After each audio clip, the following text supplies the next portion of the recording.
The black Mercedes pulled to a stop outside St. Mary's Church, its tinted windows reflecting the solemn gathering of mourners. Jackson Reeves gripped the steering wheel, his knuckles white as he stared at the church where he'd once been an altar boy. 20 years had passed since he'd set foot in his hometown, and he never imagined returning for this to bury his oldest friend. Inside the glove compartment lay the invitation to Peter's funeral. Jackson hadn't spoken to him in over a decade, their friendship another casualty of his relentless pursuit of success. Now Peter was gone, taken suddenly by a heart attack at 38, and Jackson was a billionaire sitting alone in his car, afraid to face the people he'd left behind. The knock on his window startled him. A middle-aged woman peered in, her face vaguely familiar beneath her gray-streaked hair. "Mrs. Hemsworth, Peter's mother's friend. Jackson Reeves, is that you? Everyone's waiting inside." Jackson nodded, taking a deep breath before stepping out into the crisp autumn air. His tailored black suit felt like armor as he walked toward the church entrance, painfully aware of the whispers following him. "That's Jackson Reeves, the shipping magnate, heard he's worth billions now. Hasn't been back since high school." The church was packed, a testament to how loved Peter had been. Jackson slipped into a back pew, his eyes scanning the crowd. He recognized many faces, aged versions of the classmates and neighbors he'd grown up with. A flash of copper-colored hair caught his attention, and his heart stumbled in his chest. Bridget Neal sat near the front, her shoulders straight but trembling slightly. Even from behind, he'd know her anywhere. His first love, the girl he'd left behind, the service was beautiful and devastating. Peter's wife, Claire, spoke tearfully of their 15 years together. Their children, twin 10-year-old boys, stood stoically beside her. Jackson felt the weight of his absence from their lives like a physical pain. He'd missed Peter's wedding, the birth of his children, countless birthdays and Christmases, all while building his shipping empire across 3 continents. When it ended, Jackson lingered in his seat, uncertain of his place here. People filed out slowly, many stopping to offer condolences to Peter's family. He waited until most had left before approaching the front. Claire saw him first, recognition flickering in her reddened eyes. "Jackson," she said, her voice hoarse, "Peter would be so happy you came." Jackson took her outstretched hands. "Claire, I'm so sorry. If there's anything I can do—" "He talked about you, you know," she interrupted. "Even after you lost touch, he was proud of what you accomplished." The guilt tightened around Jackson's chest. "I should have been a better friend." "He understood," Claire said simply. "He always understood you." It was then that Bridget turned around. 20 years had added a few laugh lines around her eyes, but she was still breathtaking, her copper hair now shoulder length, her gray eyes just as intense as he remembered. "Jackson," she said, her voice sending a jolt through him. "I wondered if you'd come." Before he could respond, she was called away to help with Peter's sons. Jackson watched her go, the familiar ache of what could have been rising in his throat. Outside the church, people gathered in small groups, sharing memories of Peter. Jackson stood apart, feeling like the outsider he had become. He was considering leaving when a voice spoke beside him. "Running away again." Bridget stood there, a sad smile on her face. She wore a simple black dress, no jewelry except for a silver pendant he recognized he'd given it to her for her 16th birthday. "I wasn't sure anyone would want me here," he admitted. "Peter would," she said firmly. "There's a reception at his house, you should come." Jackson hesitated. "I don't want to intrude." "It's not intruding when you're family." She met his gaze steadily. "And whatever else changed, you were family to him." She walked away before he could respond, leaving him with the gentle challenge hanging in the air. 20 minutes later, he found himself driving to Peter's house, a spacious colonial on a quiet street lined with maple trees turning golden with the season. Inside, the house was filled with people and the murmur of conversation. Jackson moved through the rooms awkwardly, accepting condolences for his loss as though he had any right to them after years of absence. He found himself in the kitchen, away from the crowd, examining photographs magneted to the refrigerator Peter's life documented in snapshots. "He kept track of you, you know." Bridget stood in the doorway, holding 2 glasses of wine. She handed one to him. Every time you made the news, he'd clip the article, said he knew you before you were Jackson Reeves, shipping tycoon. Her smile was wistful. He had a whole folder. Jackson took a sip of wine to hide his emotion. I don't deserve that kind of loyalty. That wasn't for you to decide, Bridget said. That was Peter's choice. They stood in silence for a moment, the weight of the past between them. How have you been, Bridget? He finally asked. I teach 3rd grade now at our old elementary school. She leaned against the counter. Never left Mapleton, never wanted to. You always said you'd stay, Jackson remembered. Plant roots deep enough to withstand any storm. She looked surprised. You remember that? I remember everything about you, he said, the words escaping before he could reconsider. The moment was interrupted by one of Peter's sons racing into the kitchen, followed closely by Claire. Jackson, Claire said, I was hoping to talk to you. Peter left something for you. In Peter's study, Claire handed him an envelope. He updated his will last year, asked that this be given to you if anything happened. Alone in the room, Jackson opened the envelope with trembling hands. Inside was a letter and a small key. Jackson, Peter had written. If you're reading this, I guess I cashed out early. Don't waste time on regrets, we both made our choices. But I've watched you build an empire without building a home. The key is to the lake house. Remember our pact, whoever made it big first would buy it. I bought it 10 years ago, but it was always meant for both of us. It needs someone to bring it back to life. Maybe you'll find what you've been looking for there. Your friend always, Peter. Jackson stared at the key, memories flooding back of 2 teenage boys dreaming by the lake, planning futures that seemed impossibly distant. The lake house had been their shared fantasy, a grand old Victorian on the shore of Lake Mapleton, where they'd spend summers with their future families. A soft knock pulled him from his thoughts. Bridget stood in the doorway. Claire asked me to check on you, she said. Are you okay? Jackson held up the key. Peter left me the lake house. Understanding dawned in her eyes. He bought it after his first book was published. It's been sitting empty for years. His book, Peter was a novelist, Bridget said, surprise evident in her voice. Wrote under the name P.J. Matthews. His 3rd book was optioned for a movie last year. Jackson felt the loss anew, another piece of his friend's life he'd missed entirely. I didn't know. There's a lot you don't know, she said, not unkindly. You've been gone a long time. The next day, Jackson drove to the lake house. It stood just as he remembered from his childhood, a grand 3-story Victorian with a wraparound porch, though now weathered and in need of care. Inside, dust covers draped the furniture, and the air was stale with disuse. He wandered through rooms that echoed with emptiness, trying to reconcile the boy who dreamed of this place with the man he'd become. On the back porch, he looked out at Lake Mapleton, its surface rippling gently in the autumn breeze. The sound of tires on gravel drew his attention. Through the trees, he saw a car pull up Bridget's sensible blue sedan. She emerged carrying a picnic basket, spotted him on the porch, and waved. Claire thought you might be here, she called as she approached. Sent food since the kitchen probably isn't stocked. That's kind of her, Jackson said, helping Bridget up the steps, and kind of you to deliver it. I was coming this way, she said, though they both knew the lake house was isolated, not on the way to anywhere. They set up the picnic on the porch, eating sandwiches and talking about safe topics, the town's changes, mutual acquaintances, the upcoming fall festival. Jackson found himself relaxing in her company, remembering how easy it had always been between them. Why did you really come out here, Bridget? He asked finally. She looked out at the lake for a long moment. Curiosity, maybe, or closure. I've wondered for 20 years what happened to the Jackson I knew. He became someone else, Jackson said quietly. Did he? Her gaze was penetrating. Or did he just get lost along the way? Jackson stayed in Mapleton longer than he'd planned. One day stretched into 3, then a week.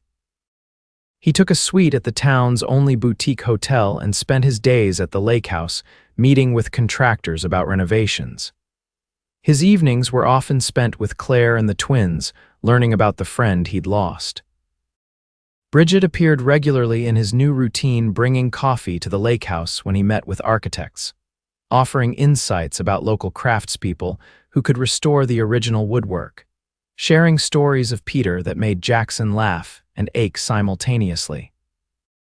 10 days after the funeral, they sat on the newly cleaned porch of the lakehouse, drinking wine as sunset painted the lake in gold and crimson.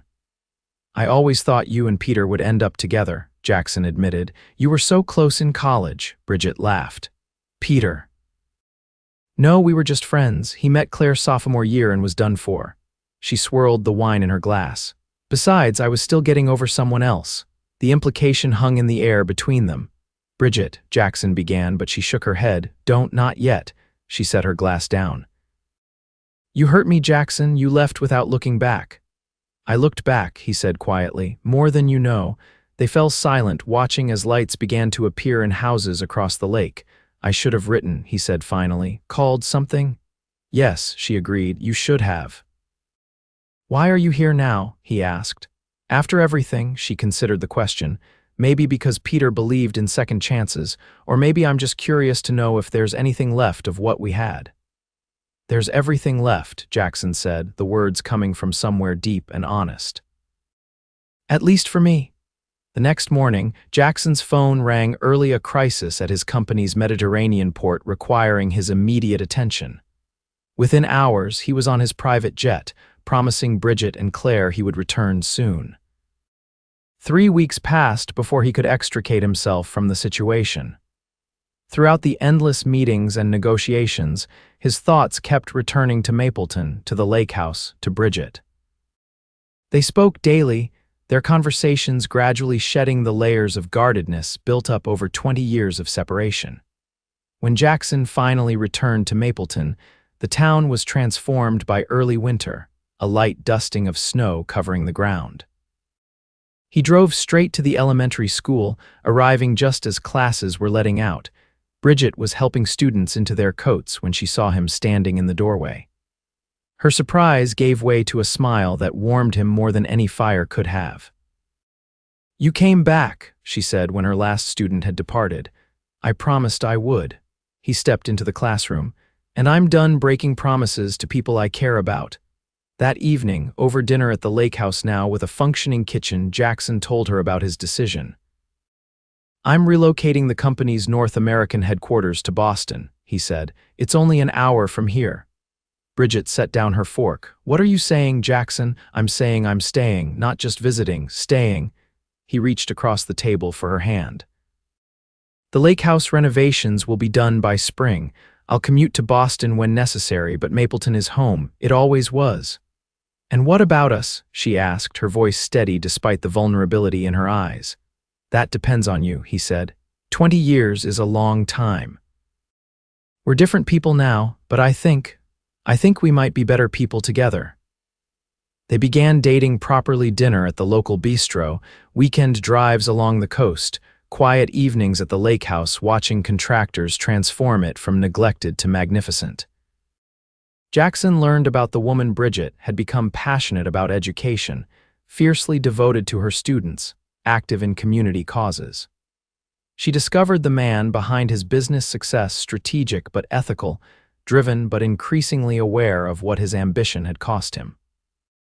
In December, a month before the lakehouse renovations were set to be completed, Jackson invited Bridget to his company's holiday gala in Boston. She arrived at his hotel suite in an emerald gown that made her copper hair glow like fire. "You look beautiful," he said, suddenly tongue-tied like the teenage boy who'd first asked her to prom. The gala was held at the Boston Museum of Fine Arts, transformed for the evening into a winter wonderland. As Jackson's date, Bridget drew curious glances. The reclusive billionaire rarely brought companions to corporate events. "Your employees seem surprised to see you with a date," Bridget observed as they danced. "Not just any date," Jackson corrected. "The most important person in my life." Later that night, walking along the harbor despite the cold, Bridget asked the question she'd been holding back. "Why did you leave without saying goodbye?" 20 years ago, Jackson was quiet for a long moment, gathering thoughts he'd never fully articulated. "I was scared," he finally admitted. "Not of failing, but of staying. My father spent his life working the same factory job, coming home angry and bitter. My mother was trapped in a marriage that drained her. Mapleton felt like quicksand, and I was terrified that if I didn't break free completely, I'd never escape. And me. Bridget asked softly. What was I? The hardest part to leave behind, he said, his voice rough with emotion. The one person who could have made me stay, that's why I couldn't say goodbye. I knew if I saw you, I wouldn't be able to go. She absorbed this in silence as they walked, their breath clouding in the cold night air.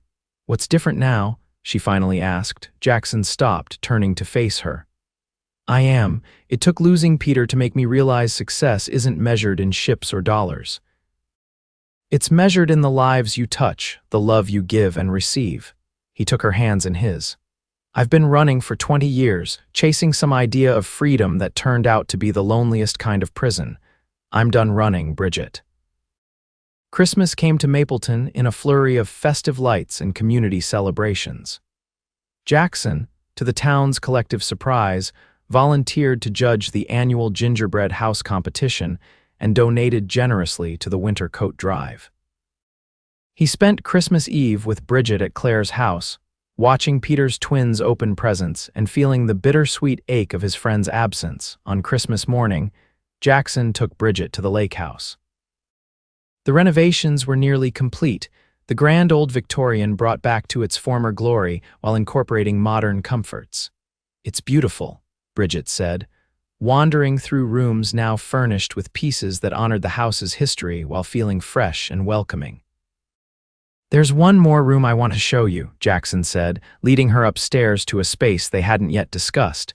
He opened the door to reveal a children's bedroom with 2 twin beds, walls painted a soft blue with whimsical clouds. For Peter's boys, he explained. Claire mentioned they've always loved the lake. I thought they could stay here sometimes whenever they want. Tears filled Bridget's eyes. That's perfect. Peter would love that. Jackson took her hand. There's something else. In the master bedroom, a small wrapped box waited on the windows overlooking the lake. Bridget opened it to find an antique silver key on a velvet cushion. What's this? She asked. The original key to the lake house, Jackson said. Peter kept it all these years. I had it polished and mounted. He knelt before her, taking her hands. Bridget, this house was always meant to be filled with love and family. I can't imagine anyone but you sharing it with me. Her eyes widened as she realized what he was asking. I've loved you since we were 16, he continued. I loved you when I was too foolish to stay, and I've loved you every day since I've been back. Will you marry me, Bridget? Will you help me turn this house into the home it was always meant to be? Yes, she whispered, tears spilling onto her cheeks. Yes, Jackson. The lake house wedding took place the following June. The Grand Victorian had never looked more beautiful, with wildflowers from the surrounding meadows decorating every surface. Peter's twin sons served as ring bearers, Claire as Bridget's matron of honor. Jackson stood on the lakeside lawn, watching as Bridget walked toward him in a simple ivory gown, copper hair crowned with baby's breath. 20 years of separation dissolved in that moment. They were simply 2 people who had found their way back to each other. Their vows included promises not just to each other, but to Peter's memory and to the community that had shaped them both. As Jackson slipped the ring onto Bridget's finger, he thought of the boy who had run away, seeking his fortune in the wider world, never realizing that true wealth had been here all along. The reception lasted well into the evening, with lanterns illuminating the garden as friends and neighbors celebrated the union that felt like both an ending and a beginning. When most guests had departed, Jackson and Bridget stood on the dock, watching the moon rise over Lake Mapleton. Happy. Jackson asked, his arm around her waist. More than I thought possible, she answered. Though I still can't believe billionaire Jackson Reeves is really back in Mapleton for good, he laughed. I think you mean Jackson Reeves, 3rd grade classroom volunteer and Lake Association member. Don't forget husband, she added, stretching up to kiss him. The most important title of all, he agreed. Over the next year, the lake house became exactly what Peter had envisioned, a gathering place filled with laughter and love. Jackson restructured his company to allow him to work remotely 3 weeks out of 4, making only occasional trips to Boston. Bridget continued teaching, her classroom now regularly visited by a certain shipping magnate who enjoyed reading to her students. They established a scholarship foundation in Peter's name for aspiring writers and a trust for his son's education. Claire became a frequent visitor to the lakehouse, finding healing in the friendship that developed between her late husband's oldest friend and the woman he'd married. On their first anniversary, Jackson and Bridget sat on the porch swing watching fireflies dance over the lake, her head resting against his shoulder. "I have something to tell you," she said, taking his hand and placing it on her still flat stomach. "We're going to need that children's room sooner than we thought." Jackson's expression transformed from confusion to wonder. "You're pregnant?" Her radiant smile was answer enough. He gathered her in his arms, overwhelmed by joy and gratitude. "Peter knew," Bridget said softly. "Somehow he knew you'd come back, that we'd find each other again. That's why he left you the lake house." "He always was the smartest of us," Jackson said, his voice thick with emotion. That night, as Bridget slept beside him, Jackson stood at the window looking out at the moonlit lake. He thought of the winding path that had led him away from Mapleton and eventually back again, of the friend whose final gift had been a second chance at the life he'd been too frightened to choose. "Thank you," he whispered to the night, to Peter, to whatever forces had conspired to bring him home. In the years that followed, the lake house became known throughout Mapleton as a place where everyone was welcome. Jackson and Bridget's daughter, born the following spring, grew up surrounded by an extended family that included Peter's sons, Claire, and the entire community. Jackson established a regional office of his shipping company in Mapleton, creating jobs and opportunity without sacrificing the town's character. And sometimes, on quiet evenings when the lake was still as glass, Jackson would think about the billions he'd accumulated, the empire he'd built, and marvel at how meaningless it had all been until he'd returned to bury his friend and rediscover the woman who had always held his heart. In finding his way back to Bridget, he'd finally found his way home.